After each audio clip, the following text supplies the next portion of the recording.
He went for an x-ray, and the nurse came out and said, "Excuse me, what is the metal in your spine? You've got metal right by your spine. What is that?" Obviously kind of perturbed. They didn't, nothing on his medical records, no explanation. So my friend was just baffled. He had no idea. He had no idea at all that there could be metal in his back. So he's saying, "It's news to me. You tell me, you're doing the x-ray, you know." So the nurse disappears. He's left there waiting for a very long time. And then the doctor reappears with a policeman. And they say, "Oh, there's nothing to worry about, fine. Off you go on your way." And they're leading him back to the reception, back to the entrance to get rid of him. And you know, he turns and he says, "Well, can I see my x-ray, please?" And at that point, you know, they definitely sort of usher him out of there and shun him from the entrance, and, you know, off you go. So he thinks that was very strange. A couple of weeks later, he's relating the story to a friend who says, "Well, of course you can see your x-rays. It's your right, you know, just write to the hospital, whoever." So sure enough, they contacted the hospital, asked to see the x-rays. And remember, this is only a fortnight later, no more than that. The x-rays have disappeared. "Oh, all right, okay, so there's no x-ray, but you said there was metal." So now my friend's telling me this, and I'm thinking, okay, well, we've got anecdotal evidence from, you know, he's satisfied that they said there's metal and it's from the hospital, so let's investigate this further. He'd noticed when he went back after that experience, he actually looked in the mirror and found in the small of it around here, you can't really see, he had to get a mirror. And yeah, oh, there's some little scars. They look like puncture marks, or maybe keyhole surgery, about the size, or a cigarette burn, but that sort of size, no wider than a sort of pencil or something like that. Little circular scars. There's about 3 of them. There's 2 on the left and 1 on the right side of the spine. Turn on the shaving light, turn around, look at my back, and there's 3 perfect circular scar marks. One there, like sort of mid-back. And he used to be very athletic, he used to be able to break dance, and then he went from that to having lots of back pains and spasms that would make him black out. Now, are there chips in there? There's a lot of question marks flying around. So anyway, we heard of other people who've had exactly the same experiences. You know, you've interviewed... What about magnetic resonance imagery with certain people? MRI. He went for an MRI scan, and sure enough, snap, crackle, pop, the machine malfunctioned. Now, what do we know about MRIs is you shouldn't take metal into an MRI machine. So that's consistent with having metal in the body. We did a scan on my friend using what's called a bug sweeper. It's a counter-surveillance device for picking up listening devices, like little bugs in your office. So you might have one in your mouse mat. And you might say this phone is like the bug sweeper. You know, beep, beep, beep, it's got the dial, it tells you what... Anyway, did one of those sweeps on my friend, and sure enough, we were able to locate, and I've got the footage and posted it up onto YouTube, able to locate. And where it was buzzing, now remember the scars from the hospital, it buzzed right on them, and then you take it off and the signal goes down. Yeah. And then just at on the sort of the coccyx area there, at the sort of tailbone, bottom of the spine, right there was a very strong signal. And then one from the back of his head, but interestingly that was intermittent, as in it would just shut off and then we get nothing, and we keep going back to his head and there'd be nothing. But then later on, because we're doing this over a process of about half an hour, 45 minutes, later on, come by again, and you get it again. And then the person who was conducting the scan suggested that maybe there's that part of the chip is actually got some kind of listening or auditory, or they can hear what's going on. And so it's like, oh, if they're scanning, quick shut down, you know. A little bit of background radiation, nothing major in the room. All right, Dave, do you want to step in? And that is off the scale. The machine is vibrating. Can you feel that, Dave? Yeah. Okay, we'll pull away. We're back down to 20 again. Back up to the spine. Way up to 100. Let's drop it down to 76. We go up and then down the body. Up. You want to go down the body. That's on sensitivity 8. And let's go back down. Pretty high again. Go down. That drops right off to nothing. Still on sensitivity 8. Go even further down. Light blip there. Let's go back up to the spine. Okay, here we go again. Right back up there. Up the back. Oh, you've got another wound there. Another one there. Another one there. Well, that's off the scale, that one. That and one's that's off right the scale. where the puncture marks are. Yep, yep, and we pull around. Which his GP claims are chickenpox scars. Okay. Despite never having had chickenpox. Yeah. So the two hot spots are... Two hot spots. Base. Oh, we've got a hot spot here. This isn't all made up. This is actually happening. You know, there's corroborating evidence. We're detecting radio waves coming out of these supposed implants. I'm not going to get a bread knife and cut them open. You know, but you're joining me halfway along my journey of researching and finding out. I maybe not have all the answers yet or all the pieces to the puzzle. I can see 75% of it, so I can pretty much make out the big picture. They've got access to my subconscious. In what way? Post-hypnotic suggestions, triggers, clicks, commands, and they can get me to do different things. What would happen, you know, they'd have missing time one night. They'd be triggered to maybe get up out of their beds in the middle of the night in a hypnotic state. They'd go outside, they'd be met by one of the operatives on one of these missions. They'd be picked up, they'd be taken to somewhere like here, maybe at night, maybe, you know, whenever. And yeah, that's when they'd do all of their training.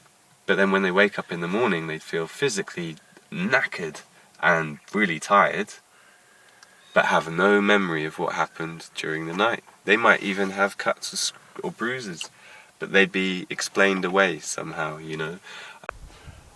Only memory I've got of it is I'm in an aircraft hangar, up in the air, and there's about 15 of us soldiers. So you're in uniform?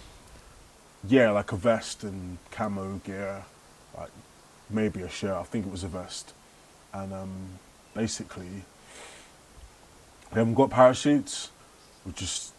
They say something like a trigger, where I jump out the air hangar, hulk out sort of halfway down. There's trees, yeah, there's trees. Yeah, I was coming back now. There's trees, like pine trees or some kind of tree, and could have been in Canada, I'm not sure. But could have been in Canada. There's different ways that people have of dealing with these things, and often what they do is just try and ignore it, or try and pretend it didn't happen, or believe people when a psychologist says you're crazy, you know, take this medication, and try and get on with their lives, you know. And a lot of people are in this state, you know, maybe some other people researching their own story will be watching this, because that's how it kind of got the ball rolling for me anyway, seeing that actually we're not alone, there are other people out there. He talks about some SAS guy who was also a ski instructor. I think he was like mountaineering specialist. He said that this guy did a lot of the Black Ops training and was putting them through their paces in these woods here.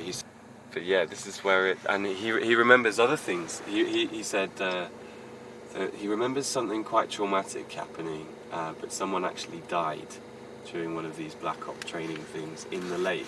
He thinks they drowned. There's a place called Burnworthy, just outside Wellington, near Cypher House. Yeah. Ex-MI6 code-breaking Cypher place. Is it still active? Well, you know, it's a business park. So think of a normal industrial estate. You're walking around, there's loads of businesses, there's loads of courier vans driving around, there's people, there's noise. There's none of this going up there. Cypher House was bulldozed. Now you've got a purpose-built complex, which still holds the name of the original buildings, such as Enigma House, Cypher House, all these buildings there.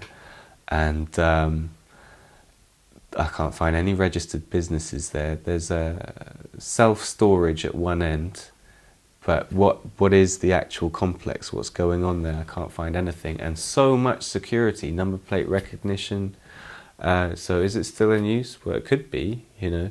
If it was a big Asda supermarket and we just rolled in there, you know, I'd say probably not. But how it is at the moment is a definite possibility, I'd say. Yeah, interesting. What do you mean X MI6? Surely MI6 is never X. No, this what I mean. They've knocked it down now. Well, M6. It's been it's been knocked down. You can still read about it on the internet. Burnworthy, Cypher House, Comstock. I got some notes. Yeah. So were you involved with deciphering things? I don't think so. I think that's just where they train me in like ninjutsu, martial arts. Have you been on missions? Can you talk about anything like that? I remember getting a memory back. Waking up one night, massive memory floods back. I'm running, fall over, running, fall over. There's an explosion. I get up and then fall over and black out. I think I'm being shot at, and I'm not sure exactly. I'm not sure. Is this in the day or the night? Daytime. This is Burnworthy Manor. And what's interesting is Dave said he remembered a lot of the activities happened, and there was a lake down near the woods. Now, I came down here the other day with Dave, and we walked down a track, and he said, yeah, the lake's down there. But we couldn't see the lake. It wasn't until I got on Google Maps and had a little look, and yeah, aerial. So I looked and I thought, right, there's the manor house coming down here past the woods. And then we descended down this track, and looking on Google Maps, sure enough, there is a lake in the woods. Okay, it was a very detailed story. He's not prone to other delusional statements. But then I start hearing the very same story, very similar things. So then his story is now corroborated by all of the testimonies that I've read that he wasn't aware of, and I know he hadn't come across them. He'd come across Andy Perro. Now, who is Andy Perro? If Andy you can describe Perro. these individuals. Andy Perro is Andy Perro's story is that he was part of MK Ultra, and he was one of the original super soldiers. But I think he'd be in his 40s. He's about Duncan O'Finian's sort of vintage, that kind And of who's age. Duncan? Duncan O'Finian again is another person, American military, but it's all super soldier programs. MK Ultra was the CIA's super soldier program, where they put all of these Nazi, well, it was from Operation Paperclip. It was all the Nazi scientists at the end of World War II. They brought the scientists back to the University of Rochester, which is where Andy Perro got a sports scholarship to that university, and to the Tavistock Institute in England, which is something that's been highlighted by people such as Brian Gerrish or David Icke, and they've been very interested in social engineering over the years. So mind control fits quite snugly into their areas of interest, their areas of research. Some kind of to do with enlightenment, life extension technology, Yes. illumination, to do with the brain, kind of using 100% of the brain or more of the brain than normal, getting me to do that. Being in a white light room, everything's white light, bright, and something to do with being able to regenerate, being able to sort of heal bones, heal body. In what way do you regenerate? I've healed bones. I focus on healing, like a sort of healing And energy. how- Turn on your TV now, you've got people like Lady Gaga, you know, your Christina Aguilera, a new one to look out for, Miley Cyrus. You know, a lot of them actually went as kids through the Disney, they were on the Disney show as Disney presenters. Are you saying that pop music is being used as a mind control Absolutely. Oh, I mean, there's been so much research into that. That's something that the Tavistock Institute is very interested in. And that's one of the things that you deal with is music and bands and things. Absolutely. And, you know, you look at the commercial trash on television, and being someone that actually is part of a music scene where there are credible acts with real talent, and you can't understand why the trash prevails, or why this and that, or why has Rihanna's music videos got loads of occult symbols in them? Why is Beyonce looking all, you know, why is there kind of subliminal messages and things that I'm spotting? There's definitely something very, very shady about the the Dunblane shootings. That guy Hamilton had secret society links. In fact, the head Freemason in Scotland, Lord Burton, came out and publicly said, this thinks it's some kind of fishy Masonic underhanded influence going on here. And again, another lone madman shoots everyone and dead at the end, so no witnesses. A lot of people say that the guy who shot John Lennon, he's a programmer. They need us more than we need them. That makes sense? So how do you deal with that? How do you feed back? Take charge of our own lives. I don't know. I don't have all the answers. I know that... You seem to... Yeah. I know that there will come a time where there'll be judgment. There will be judgment. What do you mean by that? The day of reckoning, the judgment, where we have to face the reflection, have to face our... Yeah, anyway, I'll say no more than that. I don't need to tackle the world head on to make a positive change. You know, if I can demonstrate just me and my friend breaking free and exposing something, then that should help everyone else who's oppressed or a victim of that situation or system or whatever's going on.